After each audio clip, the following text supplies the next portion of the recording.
హరే కృష్ణ ప్రభుజీ. హరే కృష్ణ.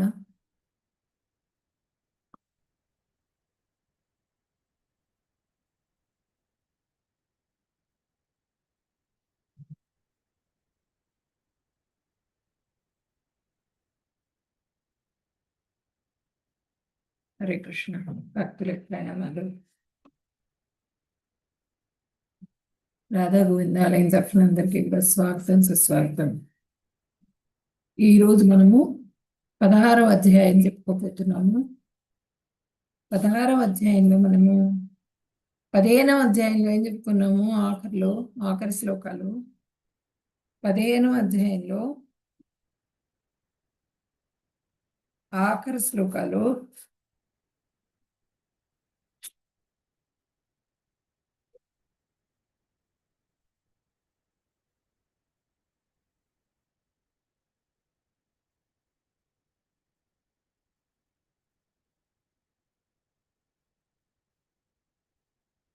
ఇతి గుహ్యతం శాస్త్రం ఇదముత్తం మయా నఘ ఏతర్బుద్ధ్వా బుద్ధిమాన్స్య కృతకృత్యశ్చ భారత అని చెప్పినని నిన్నటి అధ్యాయంలో చెప్పారు భగవంతుడు. అనగుడవైన ఓ భరతవంశ కుమార, అనగుడు అంటే పాపరహితుడు. వేద గ్రంథాలలో ఇది మిక్కిలి రహస్యమైన భాగం. దానిని గురించి నేను నీకు ఇప్పుడు వెల్లడించాను. దీనిని అర్థం చేసుకున్నవాడు బుద్ధిమంతుడగును, అతని ప్రయత్నములు పరిపూర్ణ విజయం సాధించును. ఎవరైతే ఈ వేదాల్లో చెప్పినటువంటి విషయం, ఈ భగవద్గీతను అర్థం చేసుకుని, భగవంతుడు చెప్పిన మాటను అర్థం చేసుకుని పూర్తిగా వాళ్ళు దృఢ విశ్వాసంతో ఆ భగవంతుడికి శరణు పొందుతారు, వాళ్ళు వాళ్ళ జీవితాన్ని పరిపూర్ణం చేసుకున్నట్లు అనమాట. కృతకృత్యులవుతారు, అయి విజయాన్ని పొందుతారు. విజయం ఏంటి?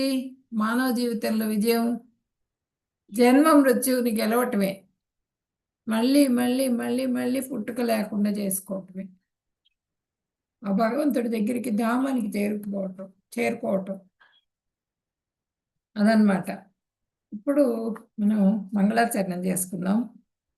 మంగళాచరణం అయిన తర్వాత అధ్యాయం స్టార్ట్ చేద్దాం.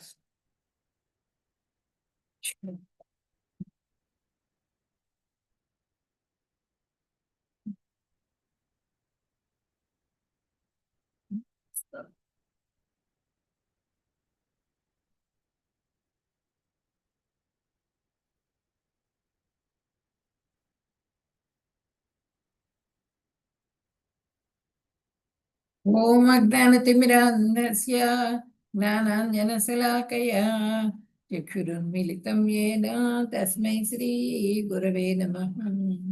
శ్రీచైతన్యమనోభీష్టం స్థాపితం యేన భూతలే స్వయం రూపः కదా మహ్యం దదాతి స్వపదాంతికం. వందేహం శ్రీగురో శ్రీయుతపదకమలం శ్రీగురున్ వైష్ణవాంశ్చ శ్రీరూపం సాగ్రజాతం సహగణ రఘునాథాన్వితం తం సజీవం సాద్వైతం సావధూతం పరిజన సహితం కృష్ణ చైతన్య దేవం శ్రీ రాధా కృష్ణ పాదాన్ సాగణ లలిత శ్రీ విశాఖాన్వితాంశ హే కృష్ణ కరుణా సింధో దీనబంధో జగత్పతే గోపేశ గోపికా కాంత రాధా కాంత నమస్తుతే.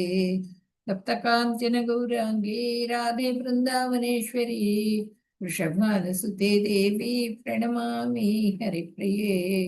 వాంఛాకల్పతరుభ్యశ్చ కృపా సింధుభ్య ఏవ చ పతితానాం పావనేభ్యో వైష్ణవేభ్యో నమో నమః.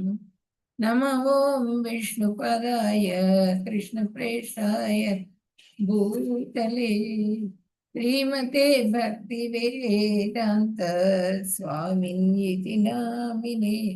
నమస్తే సరస్వతి దేవి గౌరవాణి ప్రచారిణే నిర్విశేష శూన్యవాది పాశ్చాత్య దేశితారిణే. జయ శ్రీ కృష్ణ చైతన్య ప్రభు నిత్యానంద శ్రీ అద్వైత గదాధర శ్రీవాసాది గౌరభక్త బృంద.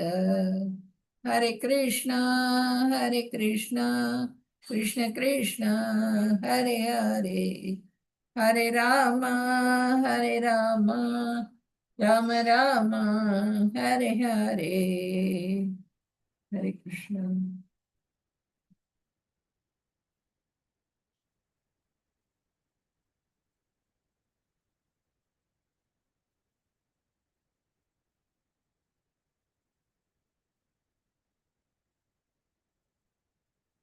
ఇప్పుడు 16వ అధ్యాయంలో మనము భగవంతుడు ఏం చెప్తుంది, దైవీ సంపద. దైవీ సంపద గురించి చెప్పుకుంటాం మనము. 1 నుంచి 3వ శ్లోకం వరకు, 4 నుంచి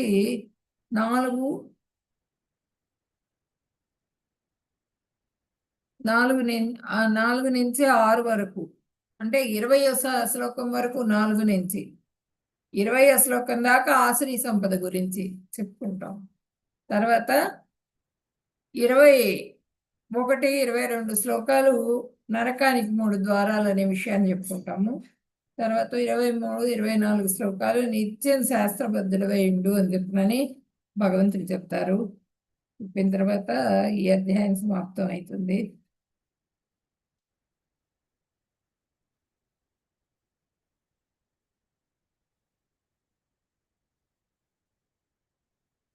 ఇప్పుడు మనకి ధర్మం ప్రకారంగా, శాస్త్ర నియమాలు, ధర్మం ప్రకారంగా నడుచుకోండి. ఏంటి?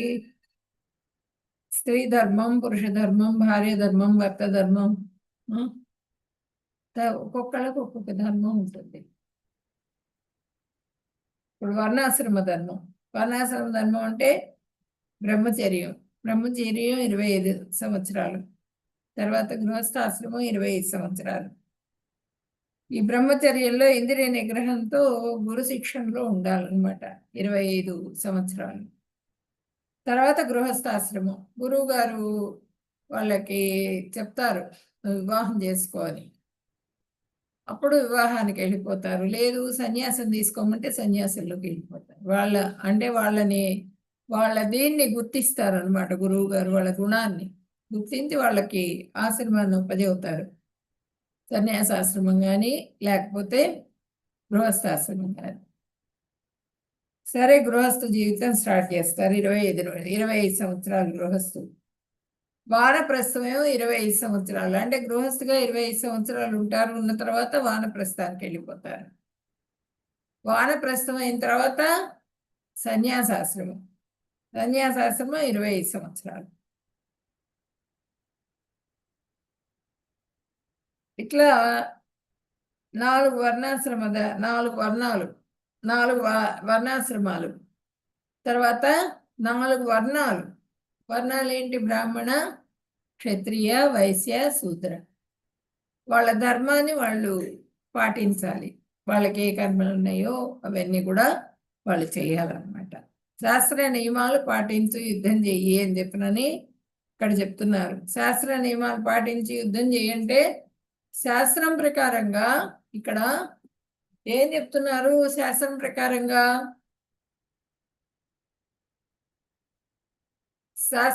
ప్రకారంగా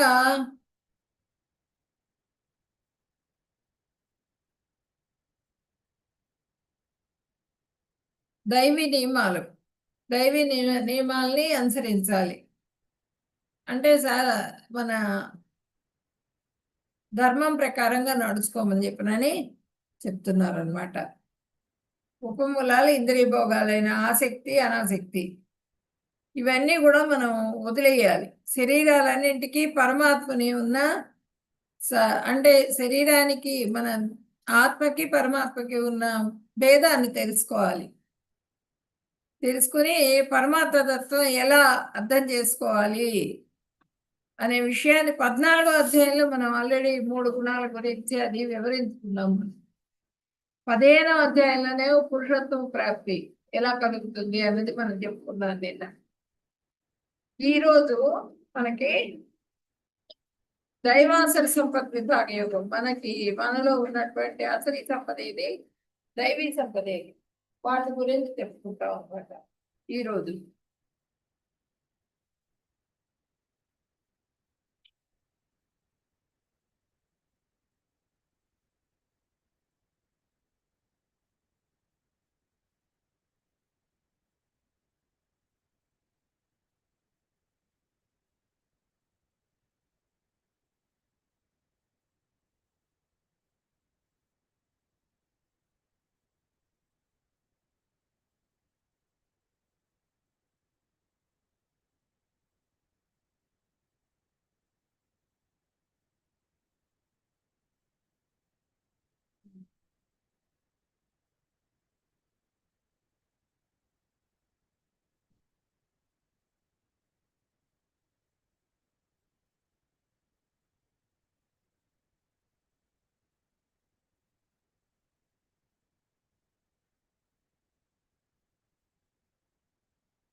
అయం సత్వసంశుద్ధిః దానయోగవ్యవస్థితిः దానందమస్య ధర్మస్య దానందమస్య యజ్ఞస్య స్వాధ్యాయస్తపాద్యవం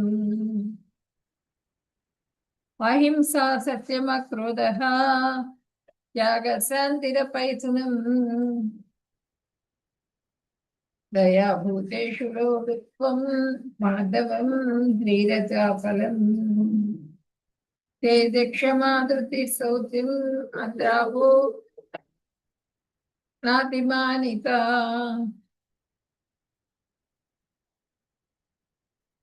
భవంతి సంపదం దైవీం అభిజాతస్య భారత.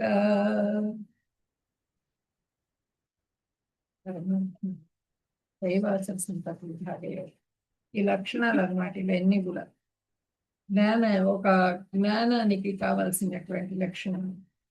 అభయం సత్వ సంశుద్ధి, జ్ఞానయోగ వ్యవస్థితికి.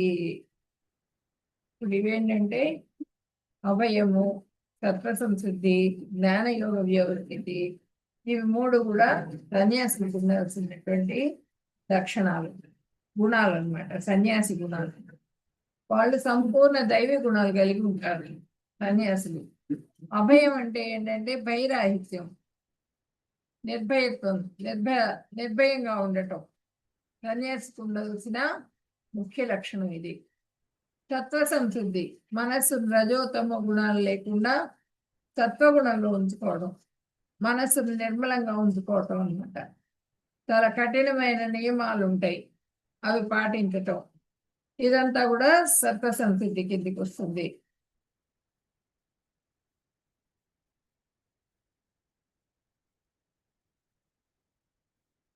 జ్ఞానయోగ వ్యవస్థితికి.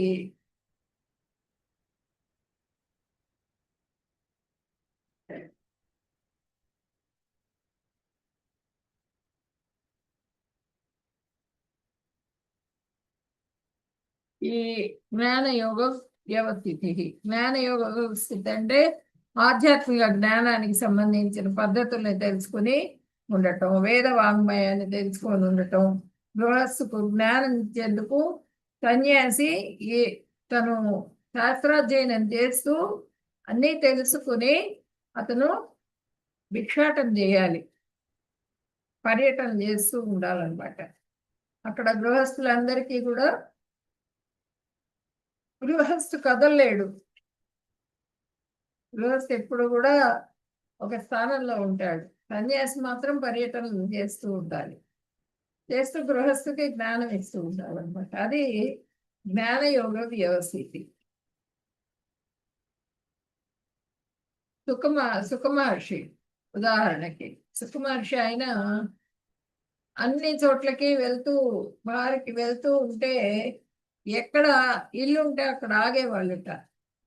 గృహస్థు దగ్గర ఆగి వాళ్ళు పాలు, ప్రతి ఇంట్లో కూడా గోవులు ఉండేవి. ఆ గోవులు పాలు తీసినంతసేపు నిలబడేవాళ్ళుట. ఆ గృహస్థుకి జ్ఞానం ఇచ్చి ఆ పాలు తీసుకొని ముంతలో వేయించుకుని వెళ్ళిపోతూ ఉండేవాళ్ళు. అట్లా పర్యటనలో ఉండేవాళ్ళు ఎప్పుడు కూడా. ఇప్పుడు మనకి చైతన్య మహాప్రభువు కూడా, ఆయన కూడా మొత్తం తిరుగుతూనే ఉండేవారు. మొత్తం భక్తులందరికీ కూడా ఆ కృష్ణ చైతన్యం నింపటం, వాళ్ళ మనసుల్లో వాళ్ళని కృష్ణ భక్తులుగా చేయటం, ఇవంతా కూడా చేసేవారు చైతన్య మహాప్రభు. అప్పుడు అసలు ఇక్కడ మన బెంగాల్లో పూర్తిగా రూపు గోస్వామి, సనాతన గోస్వామి ఆ సమయంలో వాళ్ళు ఏంటంటే సాంబ్రానికి అది నెలకి మాటలుగా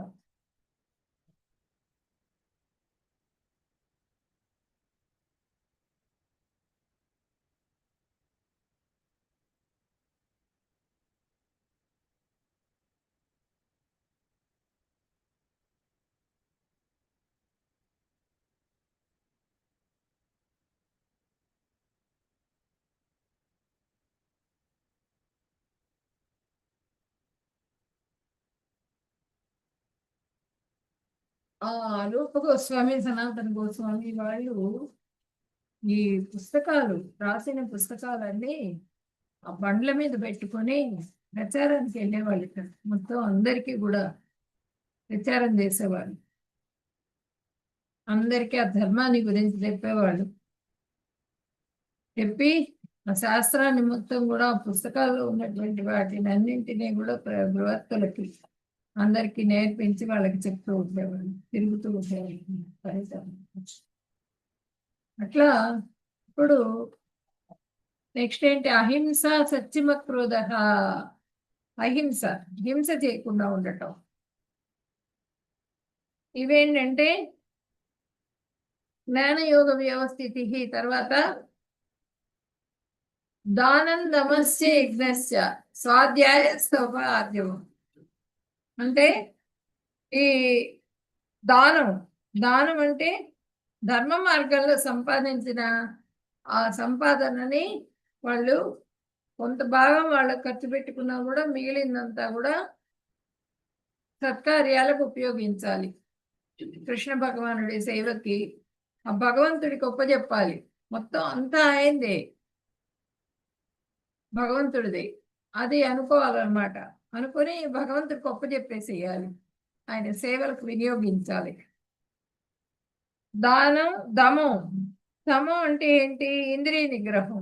ఇంద్రియాలన్నీ కూడా కంట్రోల్లో ఉండాలి. గృహస్థ అయినప్పటికీ కూడా ఆ వంశాభివృద్ధి కోసంగా తన దీన్ని ఉపయోగించాలి. అంతేగాని ఎప్పుడు కుక్కలు పిల్లుల్లాగా ఎప్పుడు అదే ధ్యాసతో ఉండకూడదు. అది దమం. దమం అంటే గృహస్థులు, బ్రహ్మచారులే కాదు, గృహస్థులు కూడా నియమాలు, గృహస్థ నియమాలు ఉంటాయి. ఆ నియమాలను పాటించాలి తప్పకుండా. సంతాన ప్రాప్తి గురించి మాత్రమే మైదనం చేసి నిగ్రహంగా ఉండాలి, మనో నిగ్రహం ఉండాలన్నమాట వాళ్ళకి. అంటే ప్రతి స్త్రీని వ్యభిచారం చేయకూడదు. ప్రతి స్త్రీ దగ్గరికి ఏ స్త్రీని చూస్తే ఆ స్త్రీని అనుభవించాలనేటువంటి కోరిక కలిగి ఉండకూడదు. ఒక గృహస్థుగా ఒద్దికగా పొందికగా ఆ గృహంలో ఉన్నటువంటి వాళ్ళతోనే సంబంధం పెట్టుకొని, స్త్రీ ఉంటుంది కదా భార్య, ఆ భార్యతో మాత్రమే సంబంధం కలిగి ఉండాలి. యజ్ఞం. యజ్ఞం అంటే ఏంటంటే సంకీర్తన యజ్ఞం.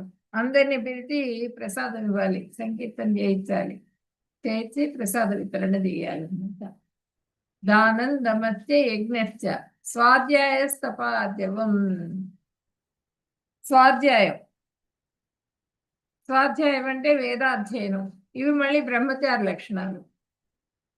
ఫస్ట్ 25 years బ్రహ్మచారి కదా, ఆ బ్రహ్మచారిగా ఉన్నప్పుడు గురువు దగ్గర ఉంటారు. ఆ గురువు దగ్గర ఉన్నప్పుడు మొత్తం వేద అధ్యయనం అదంతా కూడా చేస్తూ ఉంటారు. తప ఆర్జవం. తపస్సు. తపస్సు అంటే ఏంటి? మానసిక వాచిక తపస్సు అనమాట. మనస వాచ కర్మణ. చాలా సింపుల్ గా ఉండాలి. వస్త్రాలు, కాస్ట్లీ వస్త్రాలు ధరించుకోకూడదు, సింపుల్ గా ఉండాలి. తర్వాత పరుపుల మీద వాటి మీద పడుకోకూడదు, బెడ్స్ వేసుకుని నేల మీదే పడుకోవాలి వాళ్ళు. సుఖం కావాలి అనుకోకూడదు. అలా సరళంగా మాట్లాడడం కూడా, మాటలో కూడా సరళత్వం ఉండాలి. ఇది తపస్సు అన్నమాట. తర్వాత స్వాధ్యాయం. స్వాధ్యాయం అంటే పుణ్యక్షేత్రాలకు వెళ్ళి తమ జీవనం పరిపూర్ణం చేసుకుని భార్య సేవకురాలిగా తీసుకొని వానప్రస్థానికి వెళ్తారు. స్వాధ్యాయం అంటే ఆ పుణ్యక్షేత్రాలన్నీ తిరుగుతారు వానప్రస్థానికి వెళ్ళిన తర్వాత. ఆ పుణ్యక్షేత్రాలన్నీ తిరిగేటప్పుడు భార్య తోడు ఉంటుంది, కానీ ఇద్దరు కూడా వాళ్ళు ఒక భగవంతుడి సేవలోనే నియుక్తమై ఉంటారన్నమాట.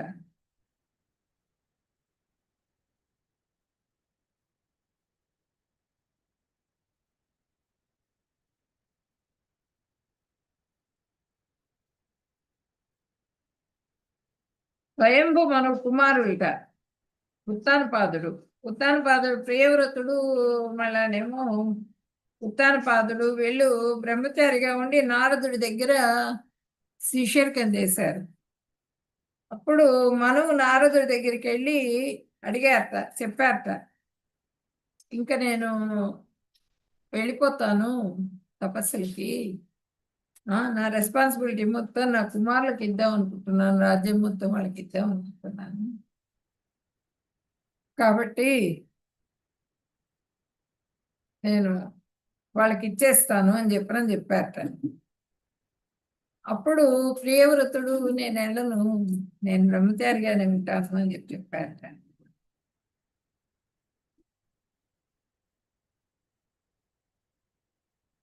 నువ్వు మళ్ళీ సన్యాసం తీసుకోవచ్చు, గృహస్థుగా రమ్మని చెప్పనని బ్రహ్మగారు ప్రియవ్రతుడికి ఆదేశం ఇచ్చారనమాట. చెప్పి బలవంతంగా గృహస్థుడిని చేస్తారు బ్రహ్మగారు. మనం వానప్రస్థం స్వీకరించి పురోగతి సాధించేందుకు వెళ్తారన్నమాట. వానప్రస్థాశ్రమం. వానప్రస్థాశ్రమం అంటే తపస్సు ఆర్జవము, శారీరక మానసిక వాచక తపస్సు ద్వారా పురోగతిని సాధించటం. తర్వాత ఆర్జవం. ఆర్జవం అంటే సరళత్వం, వ్యవహారాలన్నింటినీ త్రికరణ శుద్ధితో చేయటం అన్నమాట. ఆర్జవం అంటే దానం దమం తపస్సు, యజ్ఞము, స్వాధ్యాయము, తపస్సు. ఇది ముఖ్యంగా విశ్రాంత జీవితానికి ఉపదేశించబడింది. ఎవరును జీవితాంతము ఎవరకును గృహస్థులుగా ఉండరాదు. చనిపోయేదాకా ఉండకూడదుట గృహస్థిగా. కంపల్సరీ వాళ్ళు వానప్రస్థానికి వెళ్ళిపోవాలి 50 ఏళ్ళు వచ్చేటప్పటికి. ప్రభుపాదులు వారు చెప్తున్నారు. జయ ప్రభుపాద్. బ్రహ్మచర్యం 25 సంవత్సరాలు, 25 సంవత్సరాలు వానప్రస్థం విశ్రాంత జీవితం. 25 ఏళ్ళకి వాళ్ళు రిటైర్ అయిపోవాలి, వాళ్ళకున్న బాధ్యతలు కర్మలు అవన్నీ కూడా వదిలేసి. 20 సంవత్సరాలు సన్యాసాశ్రమం. గృహస్థాశ్రమం తర్వాత వానప్రస్థం, వానప్రస్థం తర్వాత సన్యాసం. అట్లా ఆ విధంగా వాళ్ళ లైఫ్ని రెడీ చేసుకోవాలి. రెడీ చేసుకుని ఆ విధంగా దాన్ని ఫాలో అవ్వాలి. ఈ జిహ్వకి సంబంధించిన నియమనిష్టలు ఉంటాయి, అవన్నీ కూడా వాళ్ళు ఫాలో అవ్వాలి. బ్రాహ్మణ లక్ష్యమైన ఆర్జవంకి ఏదో ఒక ఆశ్రమానికి చెందిన వారే కాక బ్రహ్మచర్య గృహస్థ వానప్రస్థ సన్యాసాశ్రమాలకు చెందిన సభ్యులందరూ ఈ సిద్ధాంతాన్ని అనుసరించాలి. ప్రతి వ్యక్తియు సరళంగా జీవించటం, ఋతువర్తన కలిగి ఉండటం, ఇవన్నీ కూడా ఉండాలి. ఆర్జవం అంటే అహింస అంటే హింస చేయకుండా ఉండటం.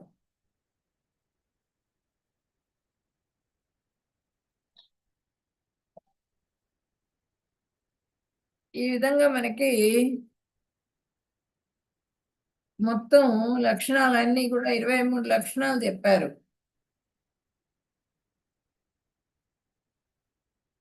క్రోధం లేకుండా ఉండటం, అహింస సత్యమ క్రోధ త్యాగ శాంతిరపైసనం. అహింస, హింస చేయకుండా ఉండటము, క్రోధం లేకుండా ఉండటము. పద్మ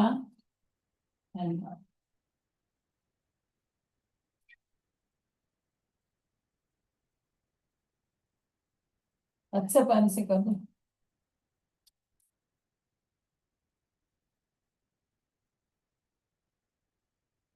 అది పూర్తిగా వాళ్ళు చాపలం అచాపలం అంటే దృఢ నిశ్చయం కలిగి ఉండటం, దృఢ నిశ్చయాన్ని కలిగి ఉండాలి. హరి అనగా మానవుడు చాలా వినమ్రుడై ఉండుట హరి అంటే. తర్వాత శౌచం అంటే మనోదేహములందే కాక వ్యాపారములందు కూడా శుచిత్వాన్ని కలిగి ఉండాలి. మనం చేసే మనస్సు, దేహం, దీనికి సంబంధించిన శుచిత్వమే కాకుండా వ్యాపారాలు, మనం చేసే వ్యాపారంలో కూడా శుచిత్వం ఉండాలట. నాతి మానిత అంటే గౌరవం లేకుండా, గౌరవమును కోరకుండుట. గౌరవం కావాలి, నాకు అందరి దగ్గర గౌరవం కావాలి, అందరూ నన్ను పలకరించాలి, నన్నే గౌరవించాలి, ఈ ధ్యాస ఉండకూడదు అనమాట. ఇవన్నీ కూడా మనకి దైవీ లక్షణాలు. గౌరవం లేకుండా ఉండటం, కోరుకోకుండా ఉండటం.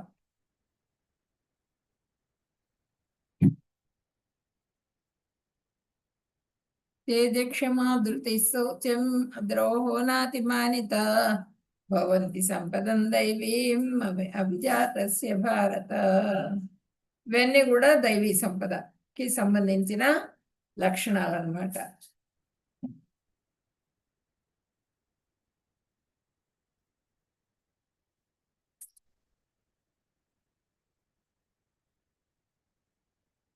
దంభోదర్పో అభిమానశ్చ క్రోధ పౌరుష్యమేవ చ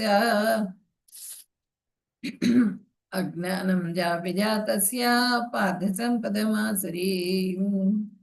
ఓ పార్థ, గర్వము, పొగరు, అహంకారము, క్రోధము, మొరటితనము మరియు అజ్ఞానము అనేవి ఆసురీ స్వభావం గల వారి గుణాలు.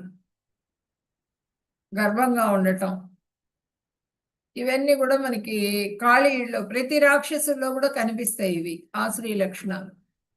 అలాగే ఇక్కడ కాళీయుడు కాళీ మర్దనం చేశారు కృష్ణ భగవానుడు. ఇది మనకి బృందావనంలో ఉంది, కాళీఘాట్ అని ఉంటుంది, అక్కడ ఆయన కాళీ మర్దనం చేసింది. ఆ కాళీయుడిదంతా కూడా ఉంటుంది అక్కడ బృందావనంలో. ఆ పాదాలు పెట్టి ఆ చెట్టు మీద నుంచి దూకుతారు ఆ నదిలోకి. దూకి వెంటనే కాళీయుడు వచ్చేస్తాడు బయటికి క్రోధంతో. అంటే ఆ ప్లేస్ మొత్తం నాది, ఎవ్వరు అడగటానికి వీలేదు, ఎవ్వరు అడుగు పెట్టడానికి వీలేదు ఆ నీళ్ళల్లో అని చెప్పి మొత్తం అతనికి ఉన్నటువంటి ఆశ్రయ లక్షణాలు మొత్తం కూడా పొగరు, గర్వము, అహంకారము ఇవన్నీ కూడా అణిచిపారేస్తారు కృష్ణ భగవానుడు. ఆ పాదాలతో నృత్యం చేస్తారు ఆయన పడగల మీద నృత్యం చేసి ఆ ఉన్నటువంటి మొత్తం కలుష్యాన్ని మొత్తం కూడా కక్కిచ్చేస్తారు. కక్కిచ్చేసిన తర్వాత ఇంక చనిపోతాడు కాళీయుడు అనే పరిస్థితి వస్తుంది. అప్పుడు భార్యలు వచ్చి ప్రార్థిస్తారు, మా భర్తను రక్షించు, నువ్వు ఏం చేయొద్దు, మేము వెళ్ళిపోతాం ఇక్కడి నుంచి అని చెప్పినని ప్రార్థిస్తారు. వాళ్ళు ప్రార్థించినప్పుడు ఇంకప్పుడు వదిలేస్తాడు అనమాట కాళీయుడిని.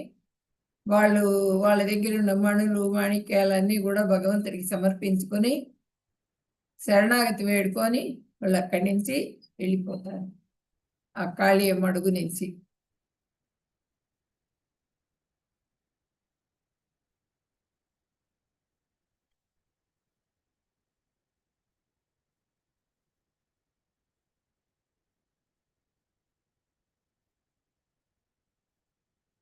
అజ్ఞానం,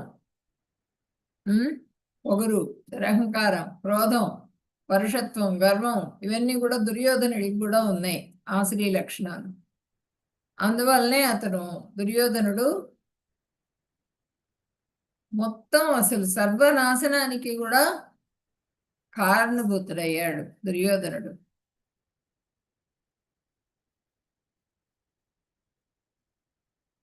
ధర్మం యొక్క 4 స్తంభాలు, పాదాలు ఏంటివి? దయాభావము, తర్వాత సత్యము. దయాభావం అంటే ఏ జీవిని కూడా సంహరించకూడదు, హింస చేయకూడదు అనమాట, అహింసను పాటించాలి. ఇక్కడ సత్యాన్నే పలకాలి, నిజాన్నే పలకాలి. ఇక్కడేమో నిరాడంబరత, మొత్తం కూడా ఈ డ్రింకింగ్ ఇవన్నీ కూడా ఉండకూడదు. తర్వాత ఇక్కడ శుచిత్వం అంటే వేరే స్త్రీలతో సంబంధం కలిగి ఉండకూడదు, వ్యభిచారం చేయకూడదు అనమాట. ఈ 4 కూడా మనకి 4 పిల్లర్స్ ధర్మానికి. ఇది సత్యయుగంలో మనకు ఉండేది ఈ విధంగానే. అది మొత్తం సత్యయుగం అయిపోయిన తర్వాత ఆ పరంపర క్షీణిస్తూ వచ్చింది. ఇంకా అక్కడి నుంచి పూర్తిగా డౌన్ అయిపోయింది అనమాట. మనిషి యొక్క జీవితం యొక్క పద్ధతి, జీవన విధానం మొత్తం కూడా మారిపోయి వాళ్ళు అధర్మం వైపుగా మొగ్గు చూపారు. ఈ లక్షణాలన్నీ కూడా నేర్చుకున్నారు వాళ్ళు. మనం చెప్పుకున్నాం కదా 4 యుగాల గురించి. ఒక్కొక్క యుగంలో డౌన్ అయిపోతూ వచ్చింది. ఇప్పుడు మనకి కలియుగంలో మొదటి పాదం, కలియుగే ప్రథమ పాదే అని చెప్పుకుంటాం. కలియుగంలో ప్రథమ పాదం గోల్డెన్ ఏజ్. సత్యయుగం ఎట్లా అయితే స్టార్టింగ్ లో ఇదో, అట్లా సత్యయుగంలో ఏ విధంగా అయితే ఉన్నారో ఆ విధంగా ఉండటం ద్వారా మన జీవులందరూ కూడా బద్ధజీవులుగా మారిపోకుండా మృతజీవులు కావటం కోసంగా ప్రభుపాదులు వారు ఏర్పాటు చేసినటువంటి నియమాలు ఇవన్నీ కూడా భగవద్ధామానికి చేరుకోవడానికి. నేటి ప్రతి కుటుంబం యొక్క గాథ, కృష్ణుడు కేంద్ర బిందువుగా ఉన్న కుటుంబం. ఇప్పుడు ఎక్కువ మంది ఏంటంటే ఈ విధంగానే పుట్టుకుంటూ ఉంటారు, భార్య భర్తలు, పిల్లలు నలిగిపోతూ ఉంటారు. ఇక్కడ చూడండి, చక్కగా కృష్ణ చైతన్యంలో ఉన్న కుటుంబం ఈ విధంగా ఆనందంగా సంతోషంగా ఉంటుంది.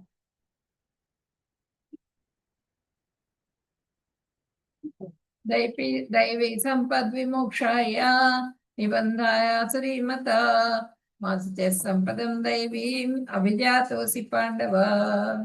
దైవీ గుణాలు మోక్షం దిశగా తీసుకువెళ్తాయి, కానీ ఆశ్రయ గుణాలు బంధనాల్లో చిక్కుకుపోయి ఉండటానికి కారణం అవుతాయి. అర్జున, నీవు దైవీ గుణాలతో జన్మించావు, బాధపడకు అని చెప్పినని భగవంతుడు చెప్తున్నారు ఇక్కడ. ఓ పార్థ ప్రధా కుమార,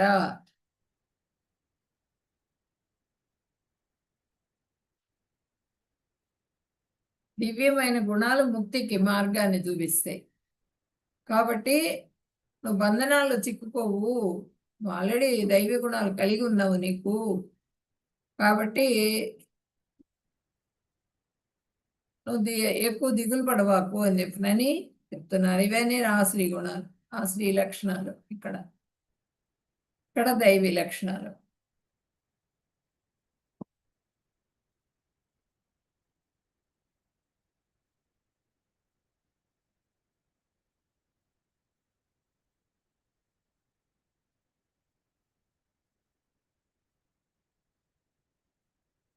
భూత సర్గో లోకేస్మిన్ దైవాసుర ఏవ చ దైవో విస్తరస ప్రోక్త ఆసురం పార్థమే శృణు. అర్జున, ఈ లోకంలో ప్రాణుల సృష్టి దైవీ స్వభావము, ఆశ్రీ స్వభావం కలిగిన వారని రెండు రకాలు. దైవీ సంపద గురించి వివరంగా ఇదివరకే చెప్పాను. ఆశ్రీ సంపద గురించి చెప్తాను విను.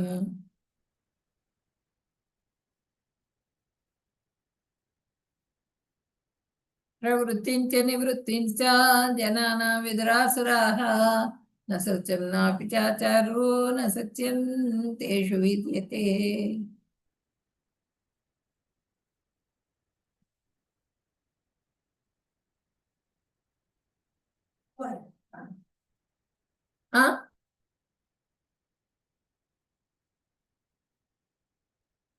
అసలు స్వభావం కలిగిన వాళ్ళకి చేయదగ్గదేదో చేయకూడదేదో తెలియదు.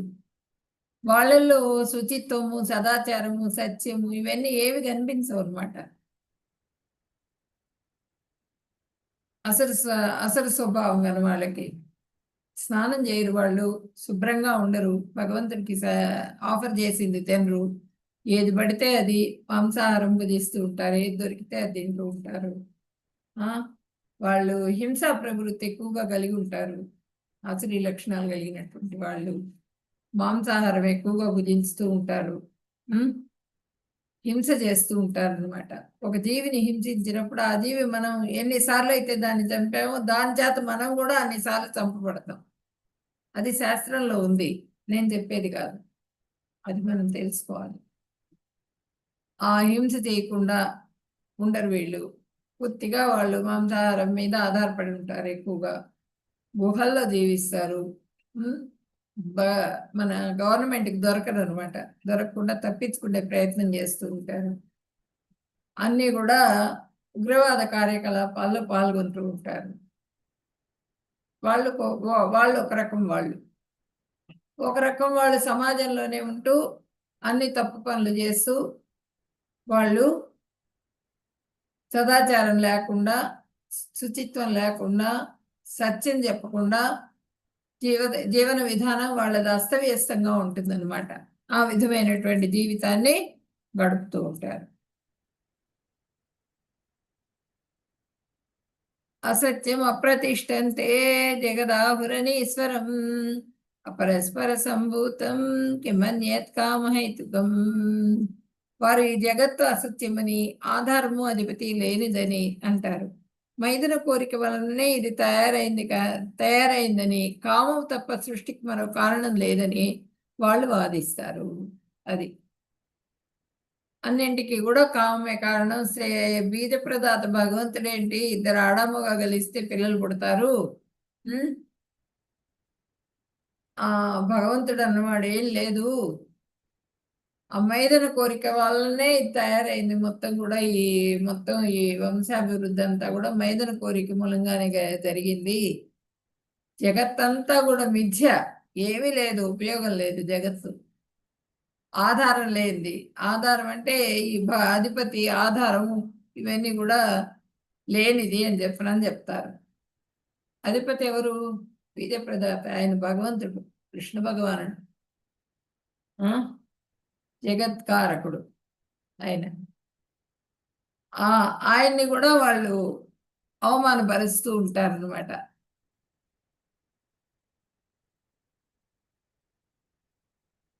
ఏతాం దృష్టిమవష్టభ్యం నష్టాత్మానో అల్పబుద్ధేః భవంతి ఉగ్రకర్మాణ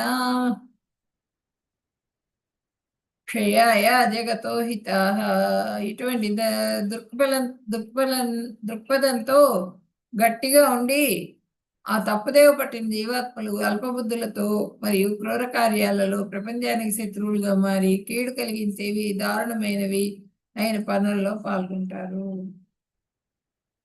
ఇప్పుడు జంతు వధ చేస్తారు, జంతువుల్ని హింసిస్తారు, వాటిని వధిస్తారు. అదొక అదొక లక్షణం. నెక్స్ట్ ఆవుల్ని చాలా బాగా వేడిగా ఉన్నటువంటి నీళ్ళలో ఆవిరి పంపిస్తారట. పంపించే బతికుండంగానే వాటి చర్మాన్ని వదిలేస్తారు. నెక్స్ట్ వాటిలో వాటి ఎముకల్లో దీంట్లో మాంసంలో కొంత కొవ్వు వస్తుందిట. ఆ కొవ్వుతో వాళ్ళు ఈ మాయిశ్చరైజర్స్ కానీ, ఈ స్నో సెంట్స్ ఇవన్నీ కూడా తయారు చేస్తారు ఆ కొవ్వుతో. ఆ కొవ్వుతో తయారు చేసినవన్నీ కూడా మనం ఉపయోగించామనుకోండి, వాళ్ళ పాపంలో మనం భాగం పంచుకున్నట్టే. మొహాలకు రాసుకునే, ఒంటికి రాసుకునే క్రీమ్స్ వీటిల్లో ఉపయోగిస్తారు దాన్ని, ఆ కొవ్వుని. నెక్స్ట్ ఈ చర్మాలు కడుగుతూ ఉంటారు. చర్మాలు కడగటంలో చాలా నీళ్లు పడతాయి. అందుకని వాళ్ళు తక్కువలో వస్తుందని నది పక్కనే పెట్టుకుంటారు. పెట్టుకుని వాటిని శుభ్రం చేసినప్పుడు వచ్చేటువంటి ఆ కాలుష్యపు నీరంతా కూడా నదుల్లోకి వదిలేస్తారు. సముద్రంలోకి, నదుల్లోకి వదిలేసి మొత్తం కూడా ఉగ్రకర్మ. అన్ని జీవరాశులన్నీ చచ్చిపోతాయి ఆ కెమికల్స్ మూలంగా. వాళ్ళు ఉగ్రవాద కార్యకలాపాలు కూడా చేస్తూ ఉంటారు. ఒక దేశంలోకి వచ్చేసేసి బాంబులు వేయటం, అవన్నీ కూడా కలిగి ఉంటారు. చెడ్డ పనులు అవన్నీ కూడా ధర్మానికి విరుద్ధమైనటువంటి కార్యకలాపాలన్నీ కూడా వాళ్ళు చేస్తూ ఉంటారు. వాటిల్లో పాల్గొంటూ ఉంటారు. అవేంటంటే శత్రువులుగా మారిపోతారు ప్రపంచానికి. వాళ్ళు దారుణమైనవి అయినా పనుల్లో పాల్గొంటారు. శత్రువులుగా మరి కీడు కలిగించేవి, దారుణమైనవి, ఇలాంటివన్నీ కూడా చేస్తూ ఉంటారు వాళ్ళు. అసుర స్వభావాల నమ్మకాలు, శాస్త్రాలను అనుసరించరు. వారికి చేయదగినవి చేయకూడనివి ఏమిటో తెలియదు. అపరిశుభ్రత, వాళ్ళ నియమాలను ఇష్టపడరు, పాటించరు. నేనే స్వయం నియంత్రకుడిని, సర్వనియంత్రకుడిని, భోక్తని నేనే అని చెప్తూ ఉంటారు. నేను సమగ్రుడిని మరియు శక్తివంతుడిని అని చెప్తూ ఏంటి సమగ్రత? మనలో ఏముంది? ఒక చిన్న వేలు కొంచెం దెబ్బ తగిలి కోసుకున్నదంటే అల్లాడిపోతాం. లేవలేం బెడ్ మీద నుంచి, కాలుకి ఏదన్నా కొంచెం గుచ్చుకున్నదంటే. కానీ అన్నింటిలో నన్ను మించిన వాడు లేడు అనుకుంటాం మనం. అబద్ధాలు చెబుతూ ఉంటాం మన కోరికలు తీర్చుకోవటం కోసంగా. అసభ్య ప్రవర్తన కలిగి ఉంటారు, అసత్యాలు చెప్తూ ఉంటారు. ఇవన్నీ కూడా ఏ ధర్మాన్ని పాటించరు వాళ్ళు, అసలు స్వభావం ఉన్న వాళ్ళు. ఇల్లిటరేట్ సెక్స్ చేస్తూ ఉంటారు.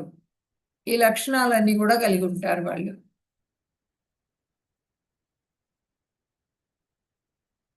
అసలు స్వభావాల వైఖరి. ఇంద్రియ సంతృప్తియే మానవ నాగరికత యొక్క ప్రధాన అవసరం. ఇంద్రియాల్ని తృప్తిపరచడమే ప్రధాన లక్ష్యంగా కలిగి ఉంటారనమాట. లెక్కలేని ఆందోళనలు దాంతో. ఆ ఇంద్రియాలను తృప్తిపరచడం కోసంగా అన్ని తప్పులు చేస్తూ ఉంటారు. తప్పులు చేస్తూ మొత్తాన్ని కూడా భయప్రాంతుల్ని చేస్తూ ఉంటారు లోకాన్ని. ఉగ్రవాద కార్యకలాపాలు చేస్తూ లెక్కలేని ఆందోళనలు. దాంతో వాళ్ళు ఎక్కడ పట్టుబడతామోననే దిగులు, బాధ, భయం వాళ్ళకు కూడా ఎక్కువగా ఉంటుంది. ఆందోళన పడుతూ ఉంటారు. వేలాది కోరికల వలయం మరియు కామక్రోధాలతో నిమగ్నమై ఉంటారు. ఇంద్రియ సంతృప్తి కోసం చట్టవిరుద్ధ మార్గాల ద్వారా డబ్బును వృధా పరుచుకుంటారు.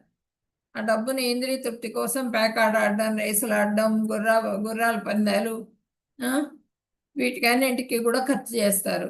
ఖర్చు చేసి ఓడిపోతారు. డబ్బు మొత్తం కూడా వృధా చేసుకుంటూ ఉంటారు. మళ్ళీ క్రూర కర్మల్లో మళ్ళీ పాల్గొంటారు. మళ్ళీ ధన సంపాదన కోసం క్రూర కర్మలు చేస్తూ ఉంటారు.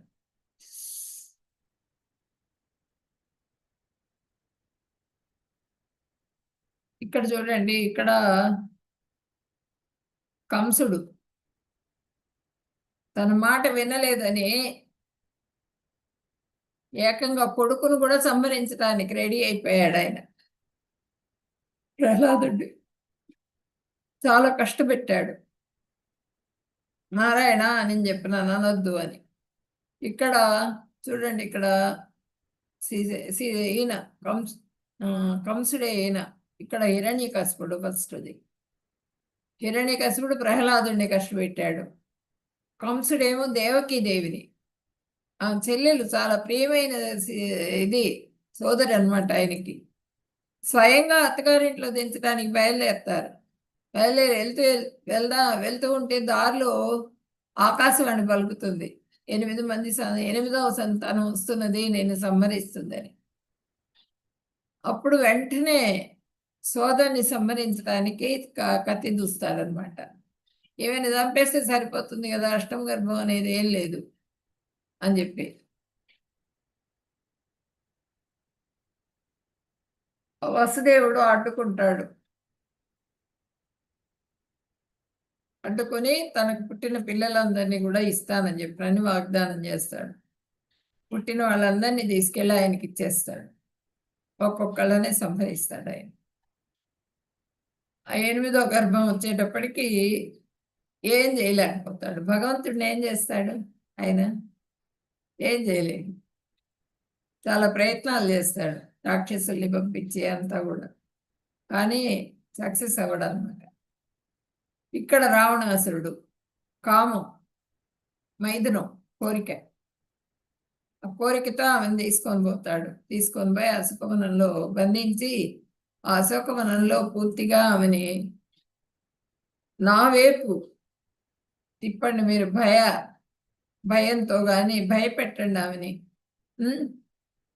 ఏ విధంగా అయినా సరే మీరు ప్రయత్నం చేసి ఆమెను నన్ను ఇష్టపడేట్టుగా చేయమని చెప్పి అక్కడ రాక్షసుల్ని పెడతాడు అశోకవనంలో. వాళ్ళందరూ కూడా రకరకాలుగా ఏమని మభ్యపెట్టే ప్రయత్నం చేస్తారు, రకరకాలుగా భయపెట్టే ప్రయత్నం చేస్తారు, బాధ పెడతారు సీతామ్మవారిని. లాస్ట్కి ఇవన్నీ చేసినందుకు ఆయన పనిష్మెంట్ ఏంటి? వంశం మొత్తం కూడా నశించిపోతుంది, రాక్షస వంశమే లేకుండా అయిపోతుంది. దానికి కారణభూతుడైతాడు అనమాట రావణాసురుడు.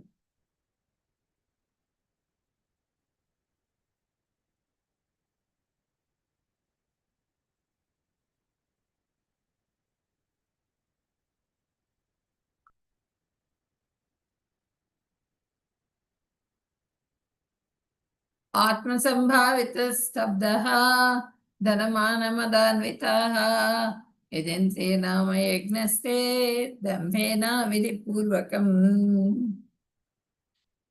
అవిధిపూర్వకంగా వాళ్ళు యజ్ఞాలు చేస్తూ ఉంటారు.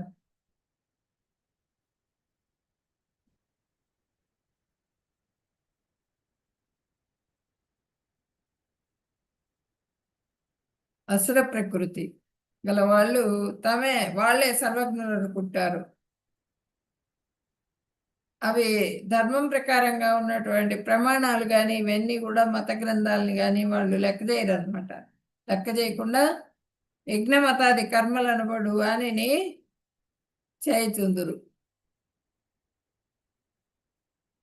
మత గ్రంథాలు లెక్క చేయరు, కానీ యజ్ఞాలు అవి చేస్తూ ఉంటారు. ప్రమాణ గ్రంథాలందు విశ్వాసం లేని వారొకటిచే మిక్కిలి గర్వితులయ్యుండును. దీనికి ధన సంపదను ధన సంచయం చేతను దురభిమానం చేతను కలిగిన భ్రాంతి కారణం. ఒక్కొక్కప్పుడు వాటి అసురులు ప్రచారకులై ప్రజలను పెడదారి పట్టిస్తూ ఉంటారు. మేమే భగవంతులం అని చెప్పినని వాళ్ళు ప్రకటించుకుంటూ ఉంటారు. ప్రకటించుకుంటూ ప్రజల్ని తప్పుదో పట్టిస్తూ ఉంటారు.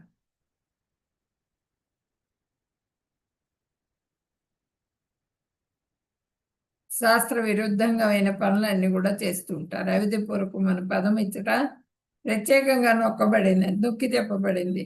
ఈ విషయములకన్నింటికీ అజ్ఞానము భ్రాంతి కారణము.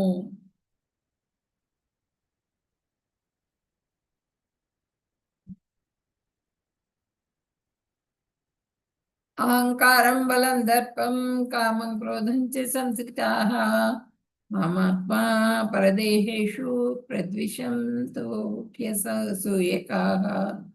అహంకారము, బలము, గర్వము, కామము, క్రోధము చే కళ్ళు మూసుకుని పోయిన భగవంతుని పట్ల అసూయ కలిగి తమ దేహాలలో ఉన్న ఇతరుల శరీరాలలో ఉంటున్న నన్ను ద్వేషిస్తారు అని చెప్పని చెబుతున్నారు. ఇక్కడ శిశుపాలుడు రాజసూయాగంలో ప్రథమ తాంబూలాన్ని కృష్ణుడికి ఏంటి ఇచ్చేది? కృష్ణుడు యాదవుడు. సుక్షత్రియులు చాలా మంది ఉన్నారు, ఇక్కడ పెద్దవాళ్ళు ఉన్నారు, వాళ్ళకి ఎవరికైనా ఇవ్వచ్చు కదా తాంబూలం అని తిట్టడం మొదలు పెడతారు. వెంటనే ఆయన తల్లి కోరుకుంటుంది వరం కృష్ణ భగవానుడిని, నీ చేతుల్లో చనిపోతాట శిశుపాలుడు. విచిత్రమైన రూపంతో పుడతాడనమాట. ఎవరైతే ఎత్తుకుంటారో, ఎవరెత్తుకుంటే అయితే మంచి రూపం వస్తుందో వాళ్ళ చేతుల్లోనే చచ్చిపోతాడని చెబుతారు. ఆ కృష్ణ భగవానుడిని తీసుకుని వెళ్తుంది ఆమె యశోదామాత. కృష్ణుడి చేతికి ఇస్తారు పిల్లవాడిని. వాడి మొహంలో వికృతం మొత్తం కూడా తొలగిపోయి అందంగా తయారవుతాడు, అందంగా ఉంటాడు. అప్పుడు తల్లి అడుగుతుంది, శిశుపాలుడి తల్లి, నువ్వు నా బిడ్డకి ఎటువంటి హాని కలిగజేయొద్దు అని చెప్పి నన్ను అడుగుతుంది. ఇప్పుడు ఆమెకి మాటిస్తారనమాట కృష్ణ భగవానుడు. 100 తప్పుల వరకు కాస్తాను నేను, 100 తప్పులు అయిపోయిందంటే నా ప్రమేయం లేకుండానే చచ్చిపోతాడు అని చెప్పినని చెప్తారనమాట.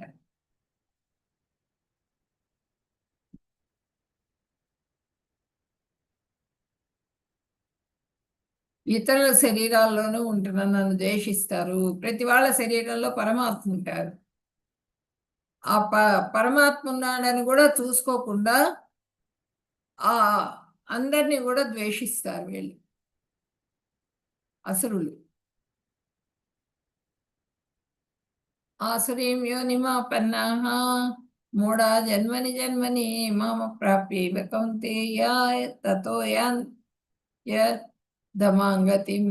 ఓ కృష్ణ కౌంతేయ, అసుర జీవజాతులలోనే మాటి మాటికి జన్మ పొందే వారికి మూర్ఖులు వీళ్ళు ఏ జన్మలోనూ నన్ను పొందలేరు అని చెప్పినని భగవంతుడు చెప్తున్నారు అనమాట. అధోగతి పాలవుతారు వాళ్ళు, ఏ జన్మలో కూడా వాళ్ళు నన్ను పొందలేరు అని చెప్పినని చెప్పారు.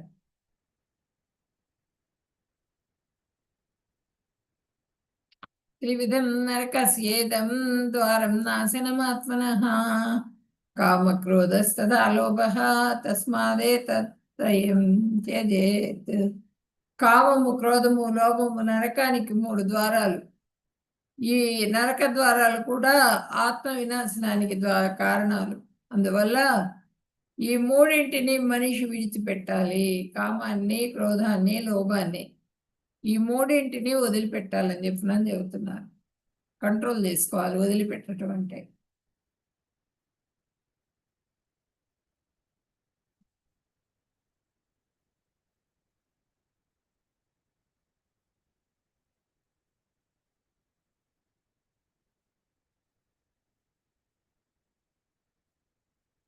కామము, కోపము, దురాశ. కామం, ద్రౌపదిని తొడగొట్టి తొడ మీద కూర్చోమని చెప్పి చెబుతాడు దుర్యోధనుడు. వలువలు వలుస్తాడు దుశ్శాసనుడు. వెంటనే ఆమె ప్రార్థిస్తుంది కృష్ణ భగవానుడిని. భగవంతుడు వచ్చేసేసి ఆమెను రక్షిస్తారు వలువలి పెట్టడం ద్వారా. ఇక్కడ క్రోధం, భీముడిని చూస్తే క్రోధం అనమాట ఆయనకి, దుర్యోధనుడికి. ఎప్పుడు ఫైట్ చేస్తూ ఉండేవాడు.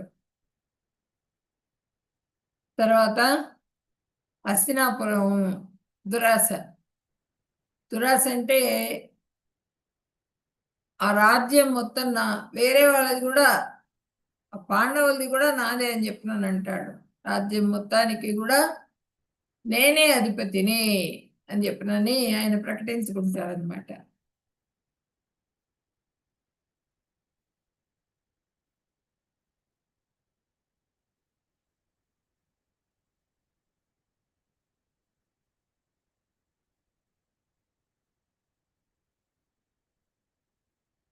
ఈయన కోరిక మూలంగా మొత్తం కూడా ఇక్కడ ఈ రాజ్యం మొత్తం కూడా ఉన్నటువంటి 18 అక్షౌహిణుల సైన్యం మొత్తం చనిపోతుంది కదా ఆ దుర్యోధనుడి మూలంగా.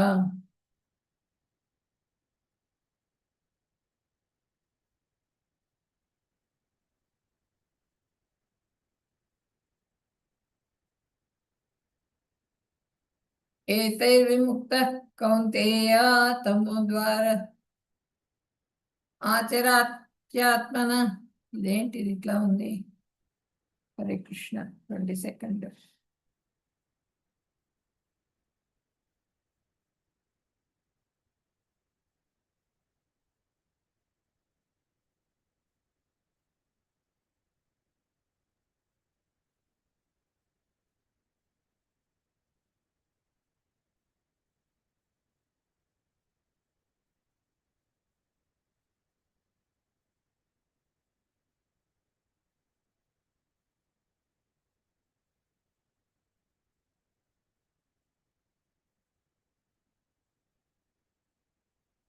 దైవాస సంపద విభాగయోగం.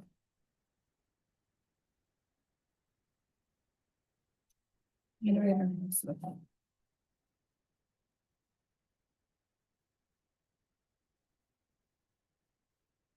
ఏతైర్విముక్త కౌంతేయ తమో ద్వారే స్థితిర్నరః ఆచరత్యాత్మన శ్రేయః తతో యాతి పరాం గతిం.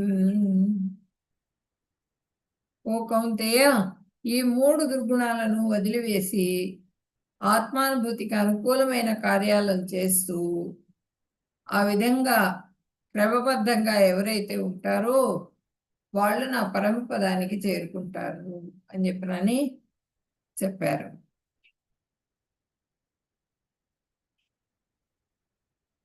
తస్మాత్ శాస్త్రం ప్రమాణం తే కార్యకార్య వ్యవస్థితో జ్ఞాత్వా శాస్త్ర విధానోక్తం కర్మ కర్తుమిహార్హసి.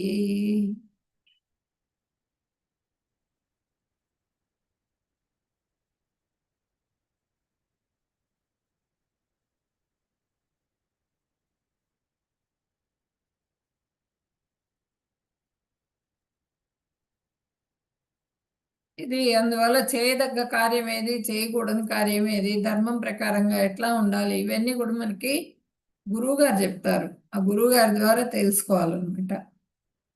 తెలుసుకొని సత్కర్మల్నే ఆచరణ చేయాలి, సత్కర్మాచరణ చేయాలి. ఇప్పుడు ఒక్కొక్క ప్లానెట్లో ఒక్కో రకంగా, అంటే ఒక్కొక్క యుగంలో ఒక్కో రకంగా జరిగింది. సత్యయుగంలో ఏంటంటే వరాహదేవుడు, హిరణ్యాక్షుడు, ఏ హిరణ్యాక్షుడిని సంహరించటం, వరాహావతారం, యజ్ఞ వరాహావతారంతో వచ్చారు ఆయన. వచ్చి హిరణ్యాక్షుడిని సంహరించేస్తారు.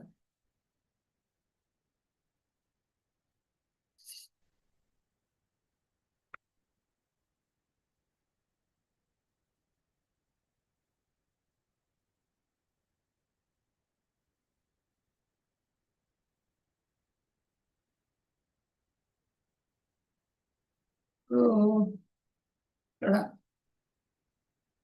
త్రేతాయుగంలో రావణాసురుని సంహరించారు. అంటే డిఫరెంట్ కంట్రీస్. అదే ద్వాపర యుగానికి వచ్చేటప్పటికి ఒకటే ఫ్యామిలీ, అన్నదమ్ములు, ఒకే ఫ్యామిలీలో గొడవలు జరిగినాయి. యుద్ధం దాకా వెళ్ళిపోయింది ఆ గొడవలు. అదే కలియుగంలో ఒకే మనిషిలో ఇద్దరి మనస్తత్వాలు ఉంటాయి. ఆ స్త్రీ లక్షణాలు ఉంటాయి, దైవీ లక్షణాలు కూడా ఉంటాయి.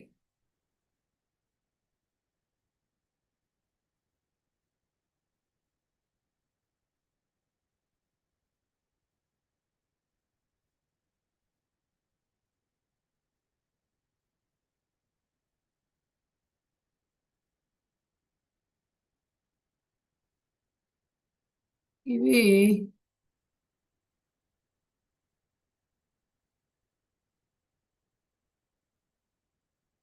ఈ ఆశ్రీ లక్షణాలన్నింటినీ పోగొట్టుకుని దైవీ లక్షణాలను పొందాలి అంటే, అంటే ఒకే మనిషిలో ఉంటాయి ఆ లక్షణాలు.